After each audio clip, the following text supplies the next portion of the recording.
Hey, it's your girl Claudia Jordan. I am back with TGIF. We're here to spill the tea and break down the biggest headlines and what's going on in social media that you guys have trending. So sit back, relax, and get ready to sip all this hot tea we got for you. Let's go to the fellas. What's up, Al Reynolds? Hey, Claudia, what's going on? You still in LA? I am still in LA working on this horror film. I can't wait for you guys to see it. And I don't shoot any minors in this movie. I like your shirt. Is that zebra? What you got going on over there? Yeah, I have no idea what it is, but it's from one of Q's favorite stores, Zara. Q turned me on to it.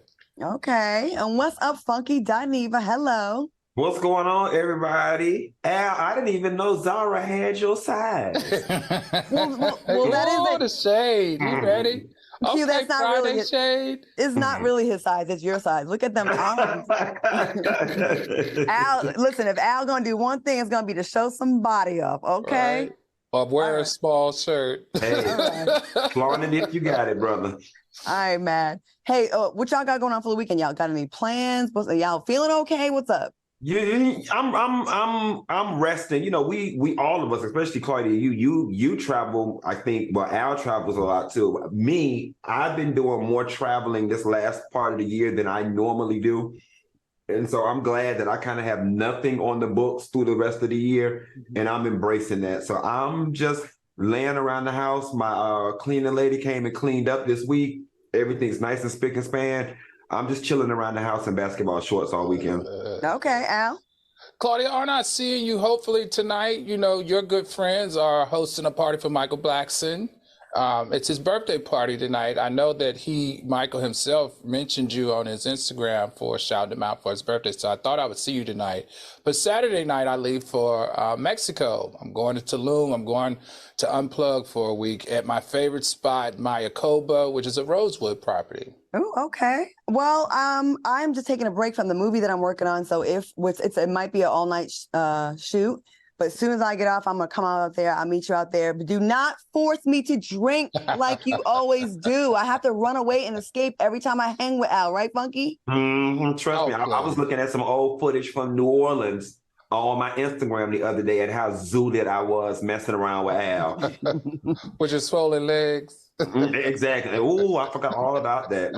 I will say this, and I mentioned this to Funky, Al, before you signed on. I am working on doing a trip for us in Aruba where the soulmates can join us. So I'm trying to get the logistics together. It's in the infancy stages. There's nothing planned yet, but I just want to give you guys a heads up so you can start putting money aside to meet us in Aruba. I think we are due. I think we're due. We cross our fingers. All right, we drinking tonight or not? What we doing? No, I'm sipping on my sweet tea, which I need to go get some more, but I'm just drinking sweet tea today. Okay. No, just water for me. I got to prepare for the night. Oh, yeah. I have to prepare to be around Al, so I'm not drinking anything. All right, let's get into the show. Tasha K is calling out Joe Budden and claims that he's a puppet for not speaking about Diddy's sexual assault cases. She criticized Joe for citing legal reasons as his rationale for not addressing the accusations against Diddy. All right, now, this case is getting bigger and bigger, and it seems to be swallowing it up and sucking up more victims. What do you think about this? Oh, did you say me? Yeah. Y'all know I'm going to tell it like it is. I'm new to the business, so I can not hold my tongue. I think what legal? The only thing I could think of legal reason for him not to speak on it would probably be all the cases or the allegations that allegedly he has had some issues in closet, some skeletons in his closet around physical and sexual abuse. We know Tahiri, who was his girlfriend on Love and Hip Hop, was very vocal about him being not only sexually abusive, but also physically. But let's not forget Kaylin Garcia. She came out damaging, saying that he was physically aggressive with her. Sin Santana, his baby's mama, we know they had a very public back and forth about him abusing her. And let's not forget Olivia Dope, who worked on his network along with the other two hosts. What were those ladies' name? Do you guys remember Mandy and Bridget? This is just a list of women who have said that he has been physically abusive towards them. So from my point of view, it's smart that he don't talk on it. because he's afraid that he too may be aired out in a big way, because these women have all been very vocal and have gone on the record talking about his history with physical abuse. Q, what you think about this? You know what, Al? I actually think Al may be onto something. You know, Claudia, you always say on the show, if a topic comes up, that, hits home for you, you're just not going to say anything. Mm-hmm. I think that the issue here is when, and I cannot stand people who think they're smarter than everybody in the room, right? Like, Joe, you could have came up with a better excuse. We're not that dumb. What legal reasons would you have that nobody else or no other outlet has? I was thinking about the story this morning, and I was thinking, well, maybe they're friends.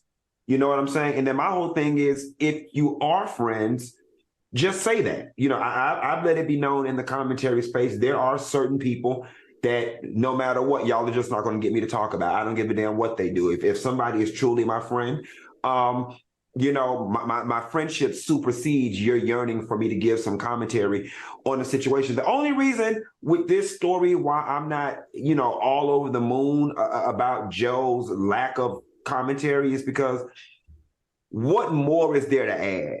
You know what I'm saying? Like, what more value is Joe Budden going to honestly add to this situation? I think unanimously everybody sees it for what it is and thinks it's messed up. I think Joe's lack of response, though, says a lot for his business and his brand, because you want to position yourself, or he's trying to position himself as the number one podcast in hip hop, or the greatest podcast in hip hop. Then how do you not cover the biggest story in hip hop? Mm-hmm. You know what I'm saying? So there's a lot going on right here. But all in all, I can sleep easy at night with or without Joe Budden's commentary, because there really ain't much more of value that anybody can add to this story. Claudia, didn't Joe work for Revolt? Didn't he have a show? He had a show over there with I think Ebony K. Williams. Yeah, what was it called? State of the Culture. Yeah, and it was actually a really good show. And listen, he's definitely made a name for himself in the podcast space. He definitely goes hard when he feels very emotional about something. We all know that. When he's emotional about something, he definitely goes hard. With all the stuff that you said out, it would make total sense that he's like, look, I'm gonna leave it alone. You know what I mean? Because like, why would you could be deemed a hypocrite for going so hard on Diddy when there are documented incidents about you, accusations. Let me just say accusations about you. But like, again, certain topics, like I said, if I'm a part of it, I don't really speak on it with other people either. Like I can't go hard on someone that cusses a lot because I cuss a lot, because I would look stupid and I would look like a hypocrite. But like maybe when another topic comes up with Megan or another female rapper that you cover and you go so hard on, maybe pull back a little bit, because you're pulling back on Diddy and you are capable of showing grace when you want to. You're a smart guy, Joe. That's why your podcast is one of the best and you're making tons of money. But we see you. And I guess. And Marissa Mendez. Did y'all forget about the Marissa Mendez? I just named 8. Wow. 8 different women. Right. All I know is he told me and Vivica Fox to shut the F up when we were talking about him, when we were talking about a story about him, and we clearly did not.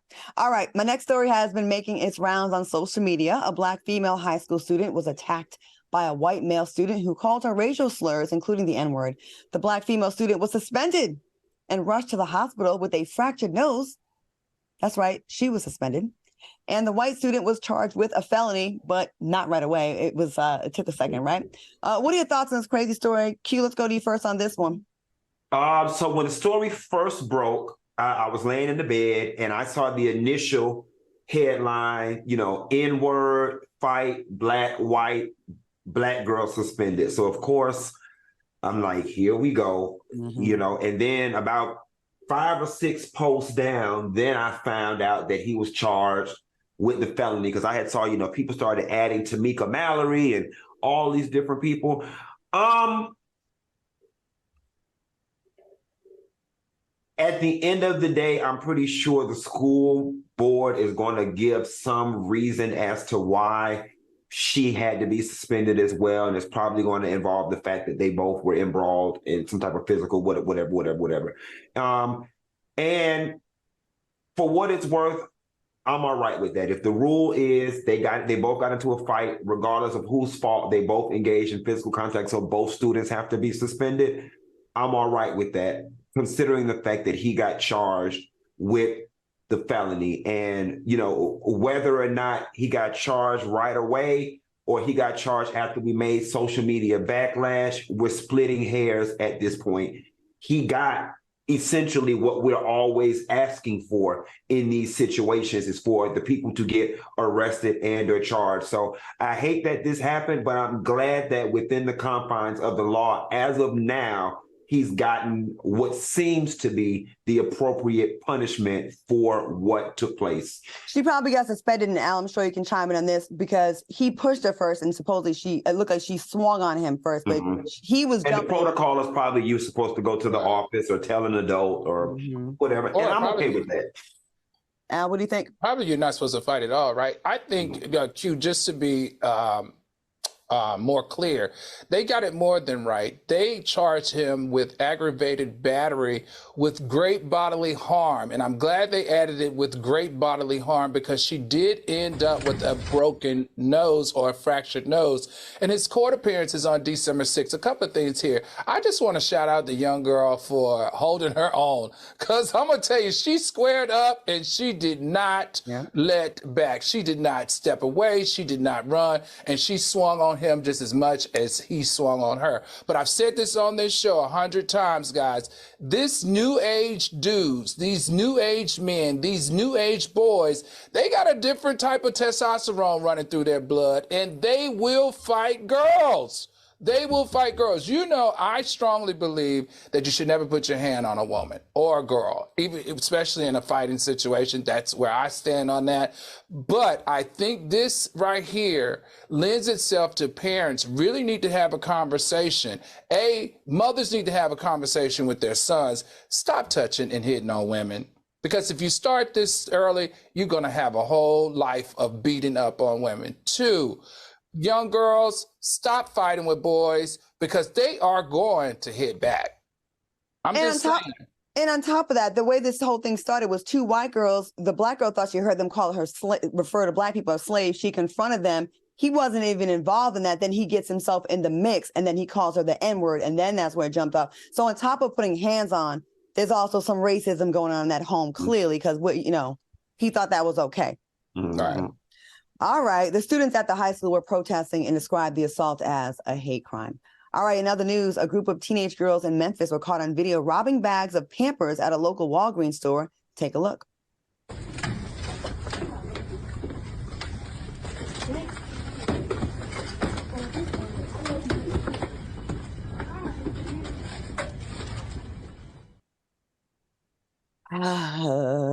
Al.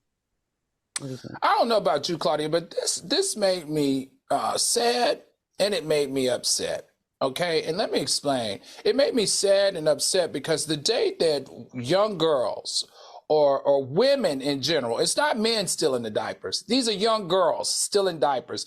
The day that young women have to steal diapers and formulas to take care of their kids, that's saying something that there's a bigger issue going on in America here. So I dug deep. Do you know, and I did not know this, almost 50% of American families cannot afford diapers in 2023. And that's because they've gone from $16 in 2019 to now $22.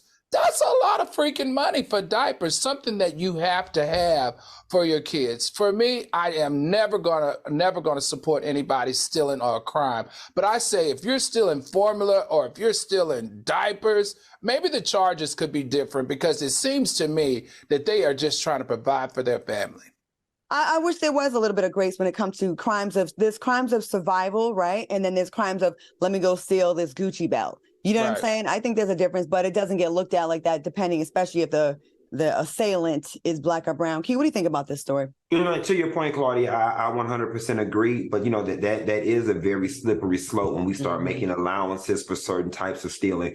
Your gut response or your reflex response when you see something like this is, damn, this is bad. Look at them stealing.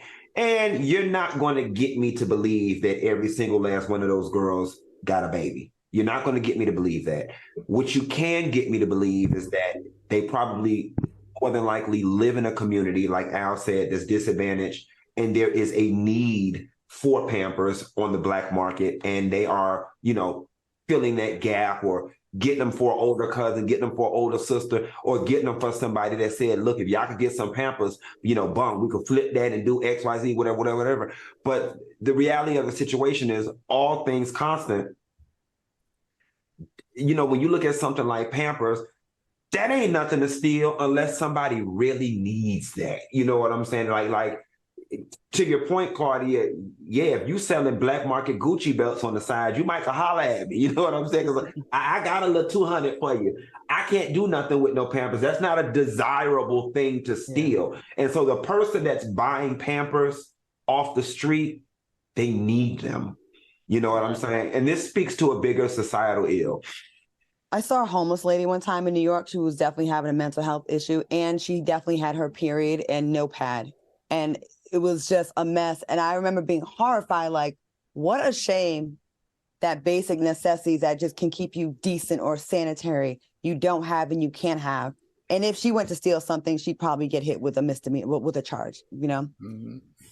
Sad times we are in right now. All right, coming up next, the state of Florida is plummeting, and later, find out why Kim Zolciak is in the hot seat. Stick around.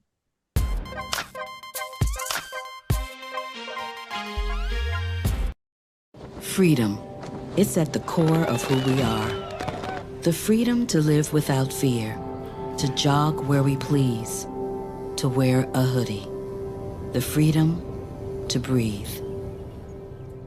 Before we celebrate the freedom most Americans have, we must fight for the freedom all Americans deserve. Because all lives can't matter until Black lives matter.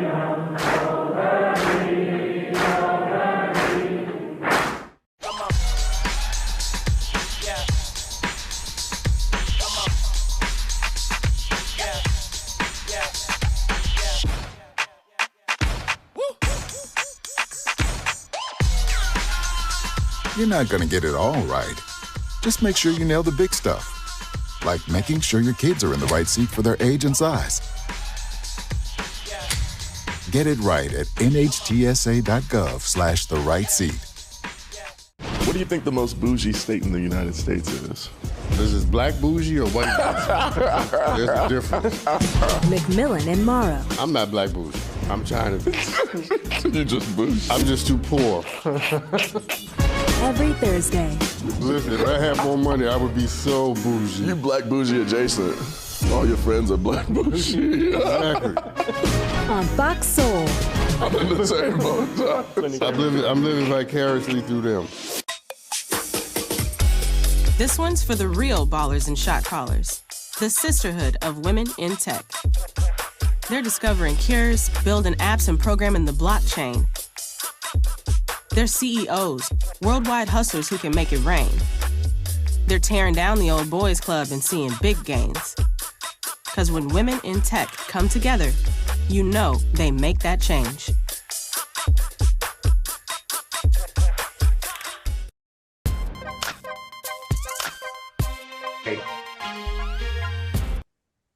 Welcome back to TGIF. Shout out to all the soulmates in the chat, keeping it popping in there. We appreciate you so much. Throw up some thumbs up if you're enjoying the show. All right, whether good, bad, ugly, or just plain dumb, the tea is always overflowing with crazy news stories out of the state of Florida. And that's why we're giving you the 411 in What the Florida.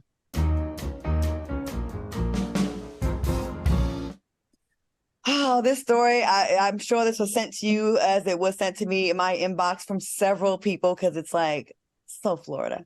A Florida woman is behind bars after allegedly stabbing her boyfriend's eyes with rabies needles because he was apparently looking at other women.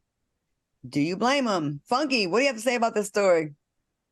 She innocent because, first of all, from the looks of her eyebrows, that lady is mentally ill. And we trying to figure out, first of all, the community of Florida, we don't even know what a rabies needle is. And then number two, If we did, we don't know how she commandeered it. If anybody should be on trial for this charge right now, it should be the CDC or the Fish and Wildlife Department or the Humane Society, because regular civilians shouldn't even have access to rabies needles. That's her story, and we sticking to it. What is a rabies needle, Al? Where did she get it from? She got the needle because she was administering the shot to her dog. So that even makes it worse. She took the rabies medicine, used the needle to give the dog a shot. So she couldn't find anything else, I guess, to assault him with. So she went and got the needle to poke his eyes out. Okay, so you know what? I processed this wrong. I thought it was a needle filled with rabies. No. It was a needle for rabies. Okay. Well, so was it a rabies vaccine, or did her dog? Right, that makes it with rabies vaccine needle. When you say to me rabies needle, I'm like, well, it was misleading, right? Raw rabies. You know, Q is from Florida because look, now that he knows that it was a rabies vaccine, to him it's not that bad. He's like, oh no. For me, listen, fellas, y'all know what type of women's y'all be messing with. You know, if your girl. This ain't the first time she done stabbed him probably with something, or hit his ass with a cordless phone, or ran him over, or threw hot water on him, or hit him in the face with a chancleta. She looked like the type.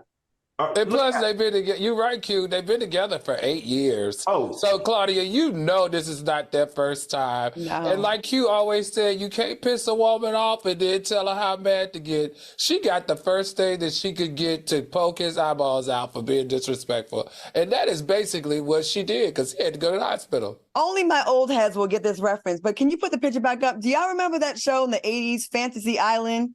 Little tap. Yes. That used to go, the plane. Yeah. Yes, the little short guy that was like a dwarf. Google it. All right. South Florida students recently walked out of class after 5 school staffers, including the principal, were reassigned for allowing a transgender athlete to participate on the girls' volleyball team. Now, the students demonstrated by protesting around the school and chanting, "Trans rights are human rights." What are your thoughts on this story, Q? It's so convoluted. Yeah. You know, I don't even know which part of the story to begin to attack first. My mind is telling me the DeSantis piece. Let us put the should trans play sports with naturally born women or men. Let's put that to the side for a moment.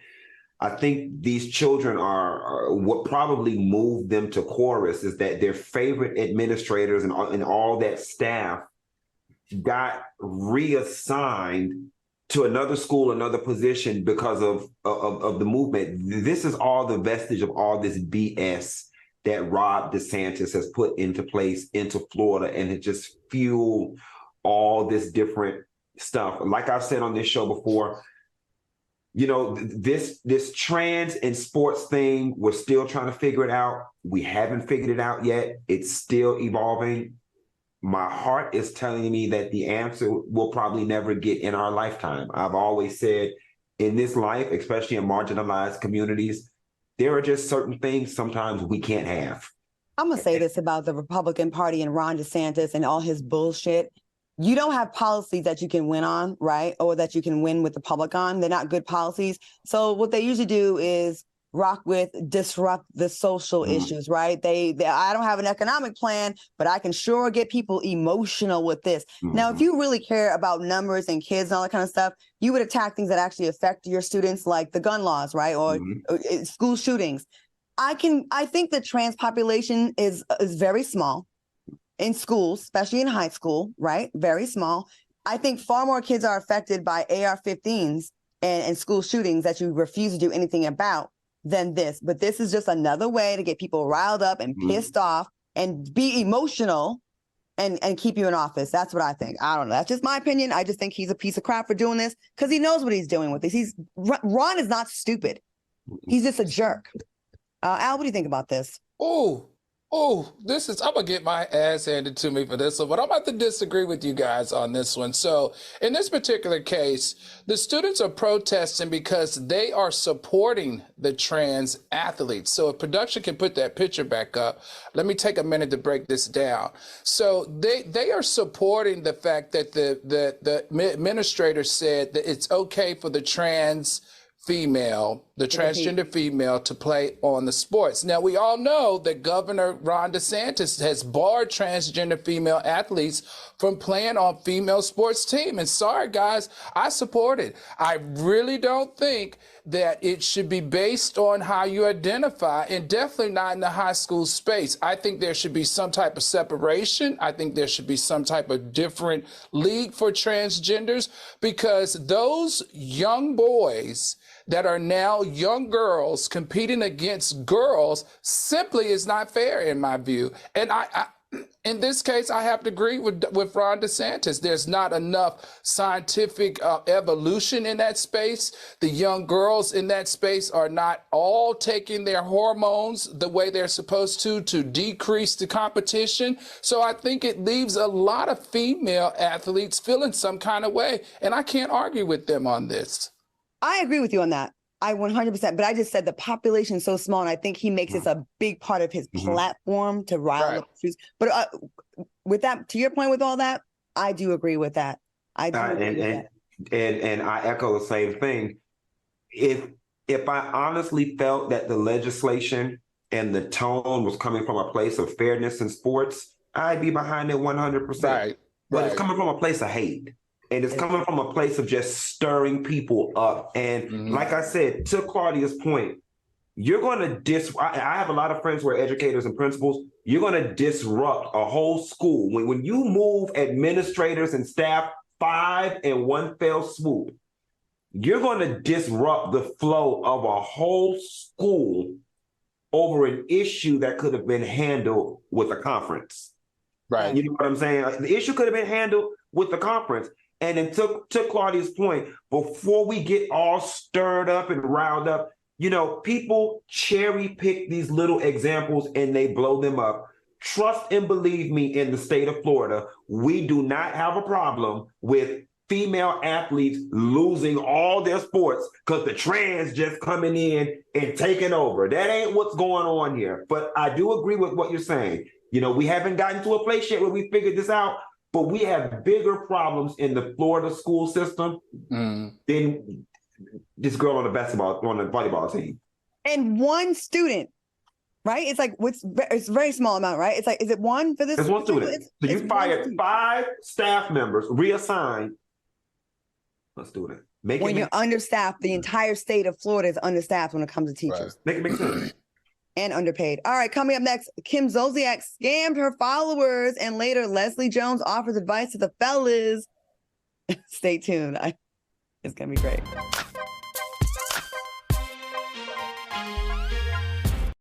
What do you think the most bougie state in the United States is? This is black bougie or white bougie? There's a difference. McMillan and Morrow. I'm not black bougie. I'm trying to be. You just bougie. I'm just too poor. Every Thursday. Listen, if I had more money, I would be so bougie. You black bougie adjacent. All your friends are black bougie. Exactly. On Fox Soul. I'm in the same boat. I'm living vicariously through them. I think it's just vapor with flavor. It won't hurt my kid like cigarettes, right? Vaping is safer than smoking, isn't it? There's really not even that much nicotine in them, right? My kid? My kid knows it's dangerous. Get your head out of the cloud. Today, nearly 8,000 kids will start vaping, maybe even yours. Learn about the dangers at talkaboutvaping.org. Worried about your friend, but don't know how to reach out? You could say, how are you, or get a fake tattoo. You could ask with an app if it works for you. You could chat with them in VR, it's so good. If you think you should check in, yeah, you should. Whatever gets you talking. Reach out to a friend about their mental health. Whatever gets you talking. Learn how you can help at seizetheawkward.org. TGIF. Lil Wayne was not pleased with the reveal of his wax figure. He tweeted, "Sorry, Wax Museum, but that bleep ain't me." Live and interactive. Brittany T said, "That ain't Lil Weezy, that's Lil Asthma." Hold on, caller. You got to see what Poppy said. Hell, the wax figure looks cleaner and better than the real Lil Wayne. Serving up all the tea. You so messy, Q. You are.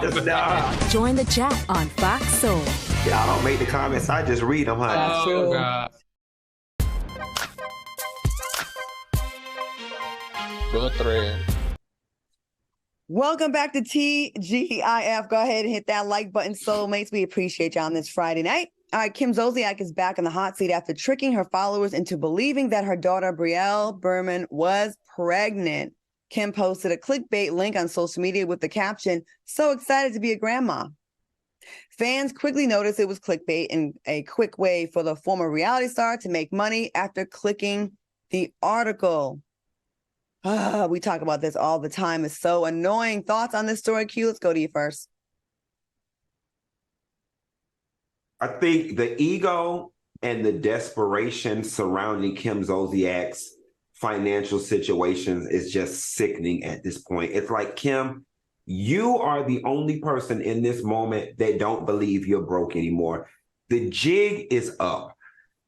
For as long as you've been in the business, with the amount of access that you've had and with the amount of connections that you and Croy should have been able to make, had you been moving smartly out here, you should have been able to rebound from this situation by now, whether it be by means of club appearances, whether it be selling high-end Tootsie Cat, whether it be, going on Love After Lockup, 90-day fiance, whatever one of them, boot camp, marriage boot camp pays right. like 400 racks. Like that's what I'm saying. Even going back to Bravo, listen, I'm never finna let my money get down to zero because of my ego. I'm sure if Kim marched her ass in the Bravo offices right now and said, "Look, y'all, I'm broke. I'm going through a divorce. We getting put out. I think there's a show here." I am pretty sure she could secure a 6 to 8 episode deal. You know what I'm saying? To kind of get the family back on track. But you got to choose which one is more important to you. Survival and getting money, or keeping up this facade, which is keeping you broke. Mm-hmm. Al, what do you think? I think it's called privilege, and I think she wants to do it her way, and she wants to do what she wants to do. I say hit people where they hit people, right? So she needs to refund every clickbait that clickbaited on that false story. So everybody that paid her, that she got paid for clicking on that story, she needs to refund every single one of them their money. That's what I think. Remember when you can get away with doing stuff like this for like April Fools, but it wasn't making money off of it. You just like made a joke about it. I remember I did it and it was like, it went horribly wrong when I did it, right? But I wasn't making any money off it. It was just like, ha, ha, ha, right? Doing that to make money. What'd you do? Oh, my stomach was extremely bloated after I ate this food. So I took a picture holding my stomach and I said, "It's never too late for miracles." And all these people congratulated me. So after like an hour and a half, I was like, yo, I didn't think y'all would really believe it. It was a joke. Man, they ripped me apart. And then Nipsey Hussle died the next day. So people was like, bad timing. I didn't time it for that. But you know how, people act like you thought that out. Like I didn't mean. But anyways, I didn't try to make money off of it. Using your real kid in a lie like that it's just in poor taste, I think. And again, you're right. Keeping up that facade, it's very expensive. And if you want to keep up that facade, you better have the pockets for it, because it's very expensive to pretend you're in designer duds every single day. It's very expensive to pretend you have it all going on and the cars and the houses. Real people, we understand. We would actually be able to relate to you more if you said, look, I took a financial downturn. Like majority of the country, you'd be more relatable, actually. People would probably rock with you more if you just kept it a buck. But this fake rich thing that a lot of the people in Atlanta, a lot of the socialites do, it's getting old. Aren't y'all tired of faking the funk and renting clothes? They gotta be. Oh, man, that's why I'm in my Fashion Nova and my Sheen, and I'm proud. Okay. All right. Your house ain't on the court steps of the court either. It is not. And my big door comes in tomorrow. All right.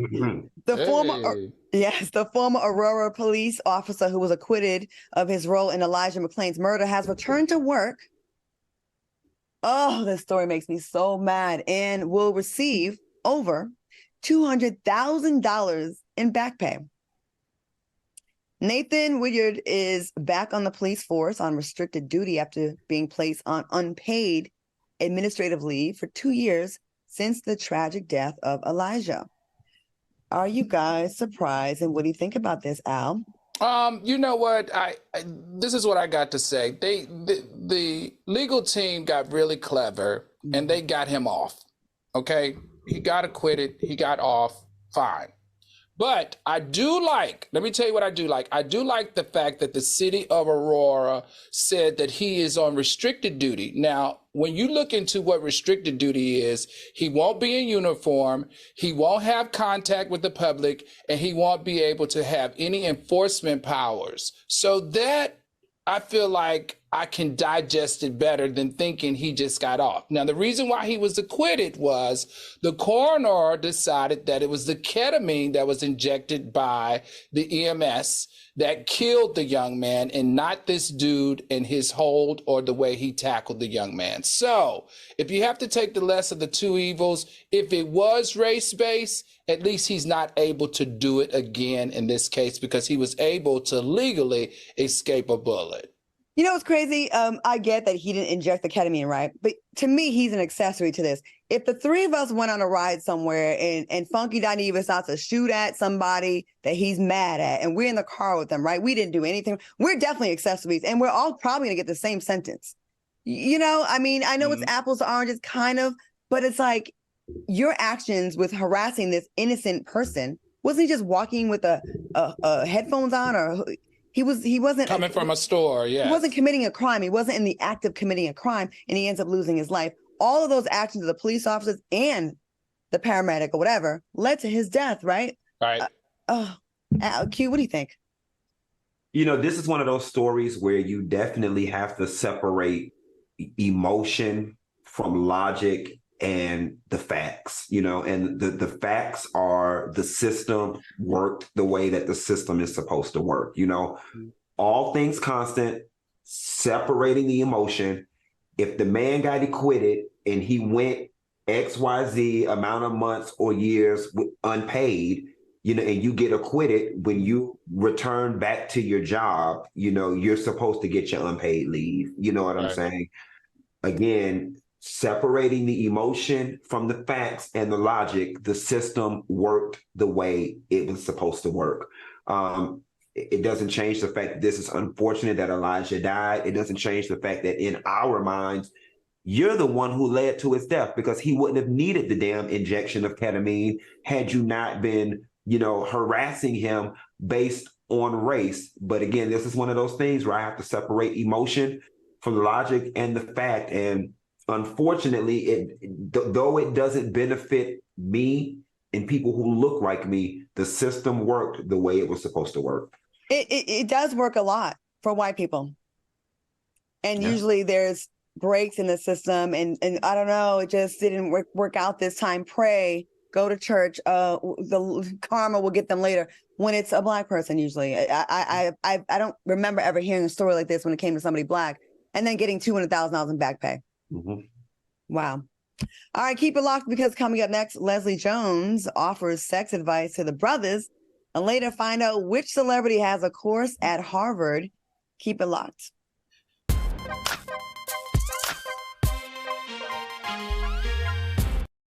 Freedom. It's at the core of who we are. The freedom to live without fear, to jog where we please, to wear a hoodie. The freedom to breathe. Before we celebrate the freedom most Americans have, we must fight for the freedom all Americans deserve. Because all lives can't matter until Black lives matter.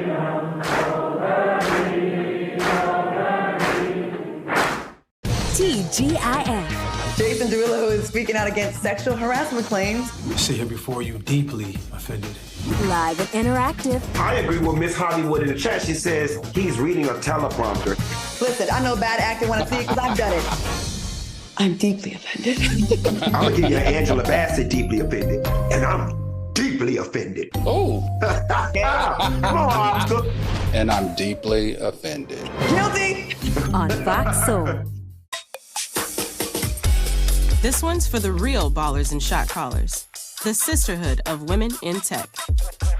They're discovering cures, building apps, and programming the blockchain. They're CEOs, worldwide hustlers who can make it rain. They're tearing down the old boys club and seeing big gains. Because when women in tech come together, you know they make that change. My mom wanted my life to be better than what she had as a kid. When I became a mom myself, I feel like my whole world changed. You don't have to be a climate scientist to want to protect the earth. You always want the next generation to have something better than what you had.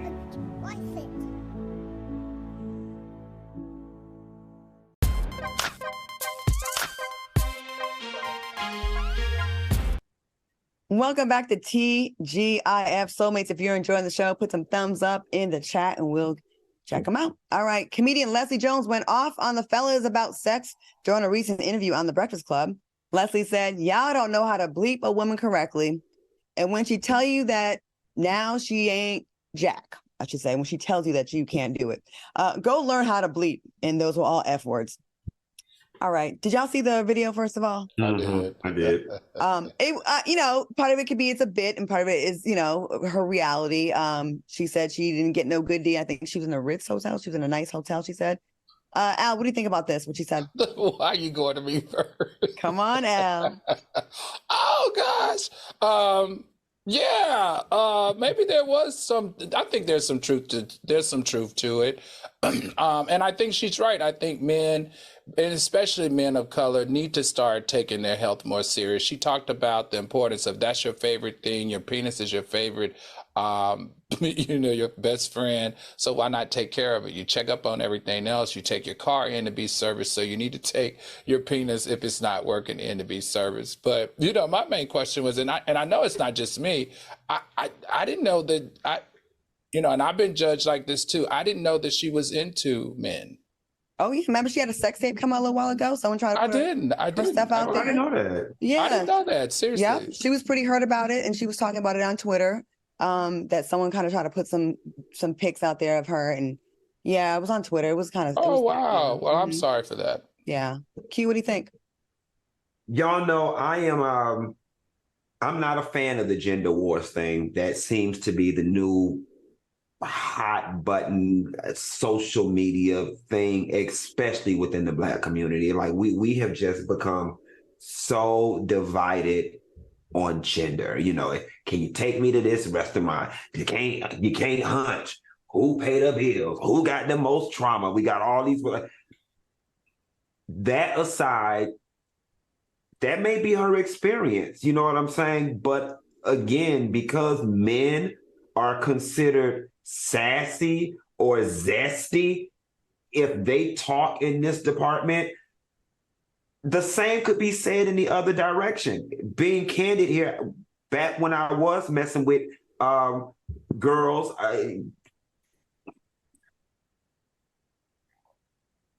you know what feels good on your body, and I know what feels good on mine. You don't have a dick, Claudia, so you're not going to know all the ways to touch a dick, and I don't have a coochie, so I'm not going to know all the ways to touch a coochie. I've had my dick sucked by boys, and I've had my dick sucked by girls, and I can assure you that boys suck it much better because boys know what it is.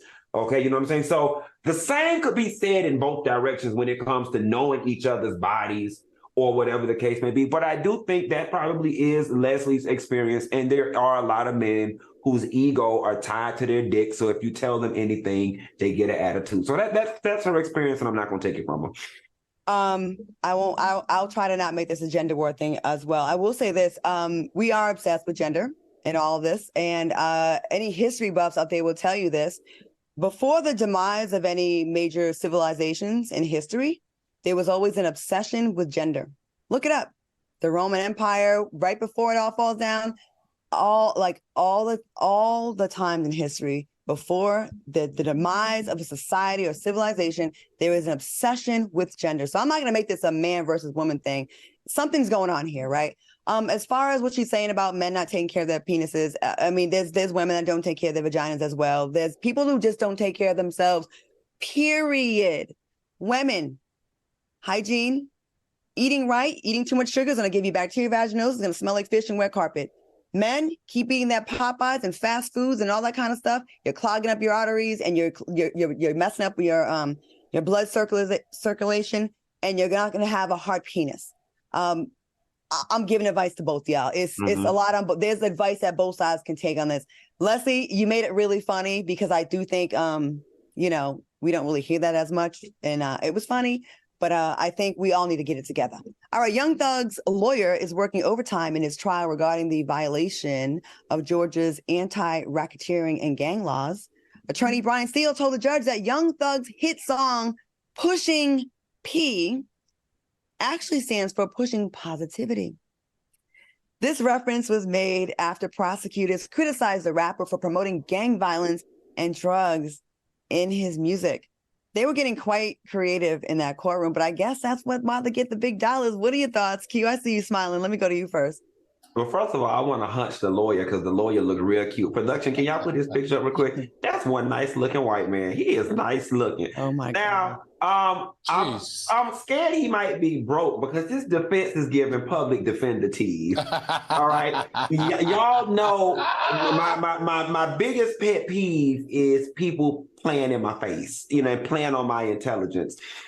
There is no way in hell with the lyrical history of Young Thug, with what he's being on trial for, what he's in jail for, that you are going to convince any 3-year-old or older that pushing P stands for pushing positivity, when essentially everything around this man is drugs, murder, kill, kill, kill. Like, just how does this even fit? That's so off-brand. Who is going to believe it? And I almost feel like the judge should hold this attorney in contempt for playing with the court's time. You know what? I don't even think we should bother taking a serious dive into the topic. And if you guys would care to entertain me and people in the chat, why don't we give what we think Pushing P could stand for? If we were defending Young Thug, what would you say Pushing P could stand for? Because pushing positivity, I would say pushing paper. Pushing paper. Okay. I just think that, like Q said, this lawyer, he might need to rethink his lawyer, because there are, out of the 10 jurors, right, 9 of them are black.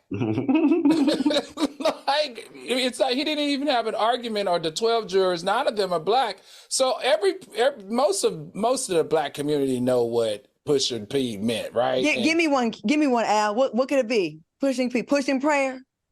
No. Because here's the funny thing. I definitively don't know what it means. I don't either. But I know it don't mean pushing positivity. Now, if I had to assume pushing pussy, pushing product, pushing paper, pushing product.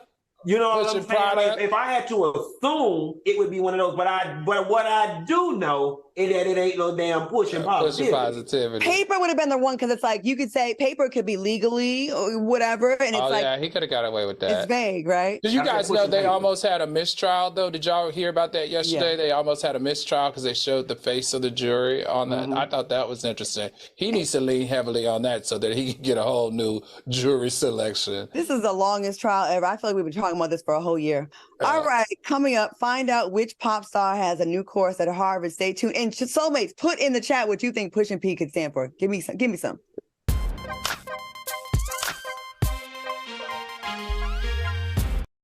My mother was always very familiar with her neighborhood, but one day she stopped at the stop sign for much longer than usual.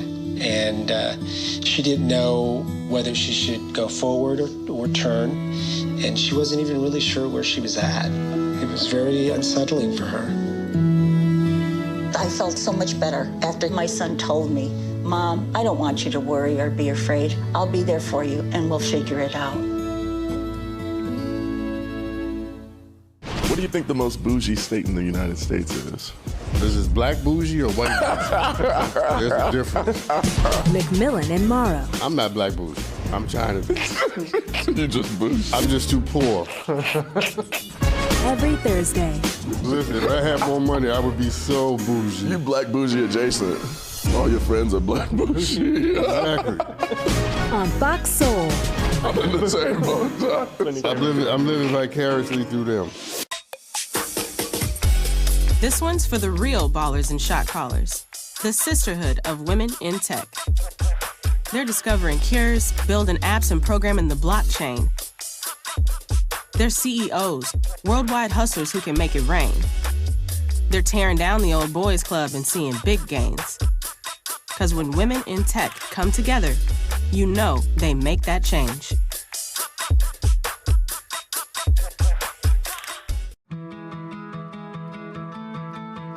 There was a time in my life where I was extremely homesick. I decided that I needed a pet. When I first saw a turtle, my heart was full. He jumped up and kissed me and jumped right into my arms. I immediately went up to the volunteers at the shelter and said, I want him.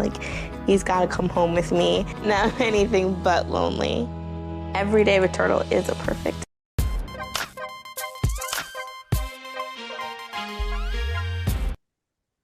All right, welcome back. Harvard University is officially adding a Taylor Swift course to their curriculum next year.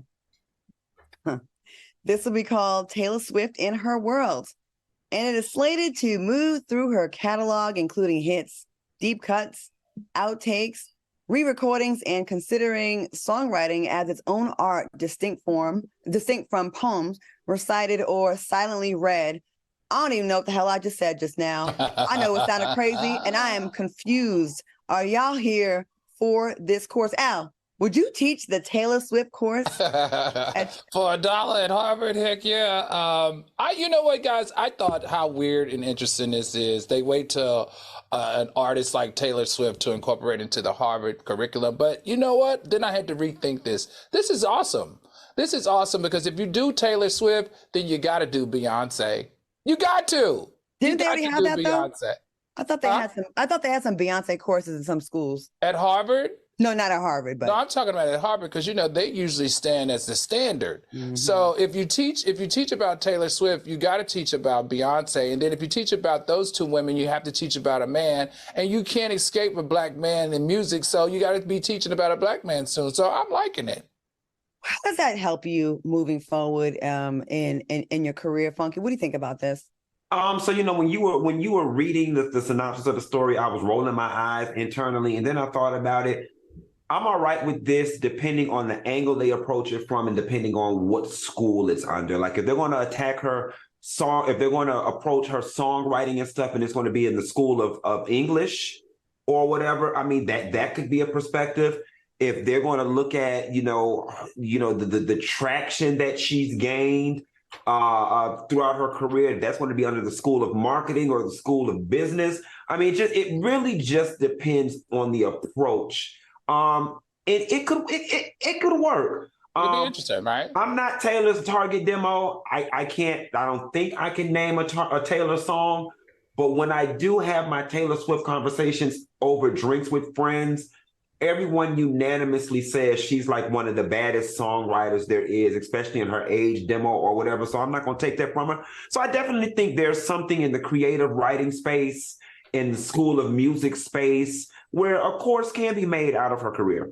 Well, Q, allegedly they're supposed to be talking about teaching her transition from country to pop music.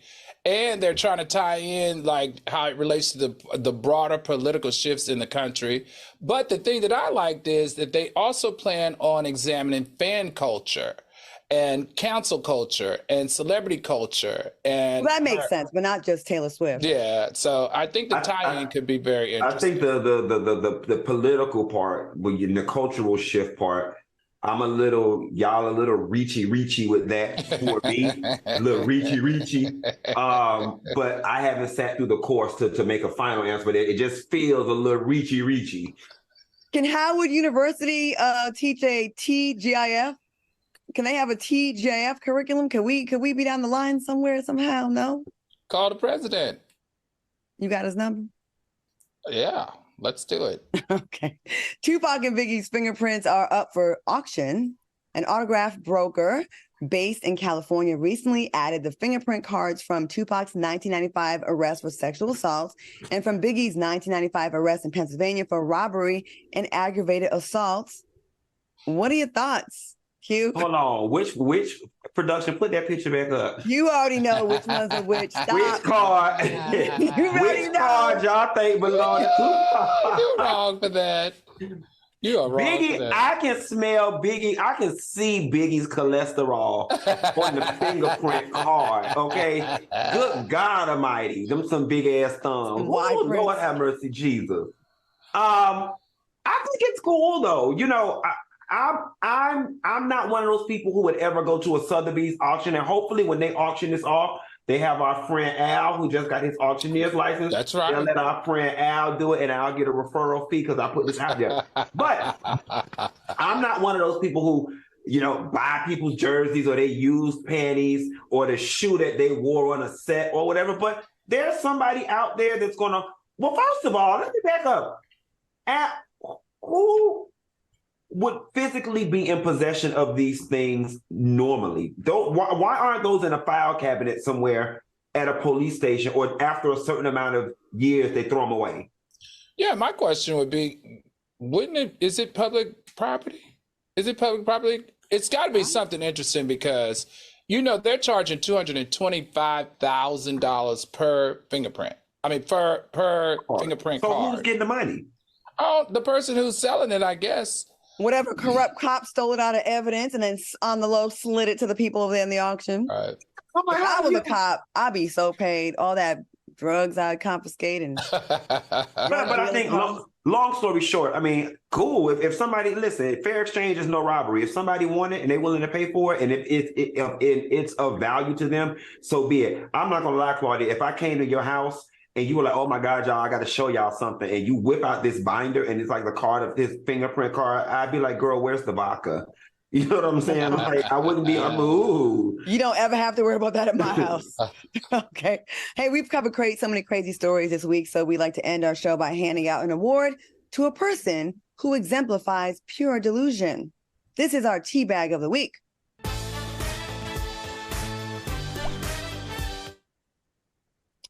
We might as well pile on top like the whole world is. Our Teabag of the Week goes to Diddy, Puffy, Brother Love, Sean Combs.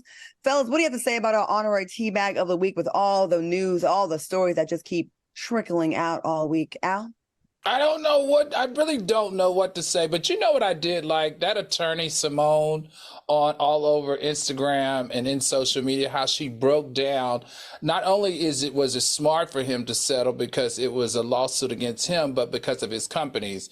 And because of the companies, association is the reason why we're seeing the unraveling of all these other organizations and companies stepping away from him. So I thought that was interesting.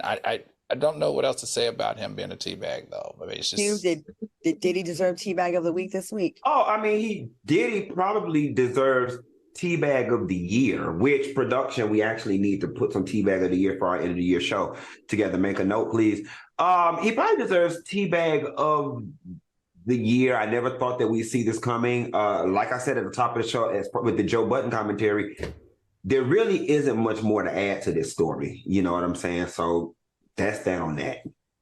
You know, arrogance and narcissism, I'm not a doctor to diagnose him, but perceived, it looks like it, can ruin so many careers. Like, he had such a sweet situation. He done took so much money from so many other people, allegedly, and he was wealthy and successful.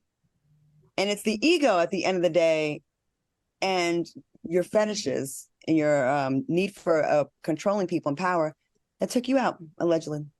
You know what, Claudia, do you guys remember we were talking about his situation with not giving back the masters and him giving it back, and we were saying he was doing it for a reason, because something we felt like was in the tube. Y'all remember that? We have really spoken a lot of things in pop culture into existence. And when I look back on that, remember we said he better do something or his legacy is going to be ruined. Do you remember that conversation we had? And look at it. And the fact that he said, if you get your masters back, and sign an NDA. this $300. You can never say anything bad about Bad Boy right before. He knew this was coming. This was in the works for months. All right, y'all. I hope y'all have a great weekend this weekend. And if I get off of work in time, Al. Hope to see you Friday. I hope I see you tonight. We're going to see you tonight. I want to thank my co-hosts, Al Reynolds and Funky Don't Even. Remind me to never do a crime with Al. Thanks for watching us on YouTube. Stay tuned for Street Flavor. Have a good week. Damn it. Doing so good. This is Lord have mercy, Jesus. Sunday, Monday, Tuesday, Wednesday, Thursday, Friday. Have a good night, soulmate.